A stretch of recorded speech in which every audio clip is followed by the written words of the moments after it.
I vlerësuar si një nga veprat më të rëndësishme të trashëgimisë kulturore dhe inxhinerike në jug të vendit, ujësiellsi historik i Vranishtit në Bashkinë e Imarës po i nënshtrohet një restaurimi të plotë me synim ruajtjen dhe konservimin e tij për brezat e ardhshëm. Monumenti, i cili dëshmon mjeshtërinë ndërtimore shqiptare dhe historinë e zonës, përfaqëson një pasuri me vlera të veçanta kulturore dhe arkitekturore. Burimet zyrtare nga Bashkia e Imarë bëjnë të ditur se punimet kanë përfshirë pastrimin dhe konsolidimin e muraturës historike, restaurimin e elementëve të dëmtuar, fugatimin me materiale tradicionale, hidroizolimin e kanalit si dhe rehabilitimin e harsheve dhe parapeteve. Ndërhyrjet po realizohen me kujdes të veçantë me qëllim garantimin e qëndrueshmërisë afatgjatë të monumentit dhe ruajtjen e karakteristikave të tij origjinale.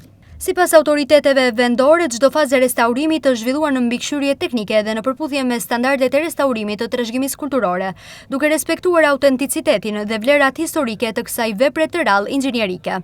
Procesi synon jo vetëm rikthimin e funksionalitetit dhe pamjes së monumentit, por edhe mbrojtjen e tij nga degradimi i mëtejshëm. Bashkia e Imarë thekson se restaurimi dhe mirëmbajtja e ujësiellësit historik të Vranishtit janë pjesë e angazhimit për ruajtjen e monumenteve me rëndësi historike, duke kontribuar njëkohësisht me promovimin e trashëgimisë kulturore dhe zhvillimin e turizmit kulturor në zonë.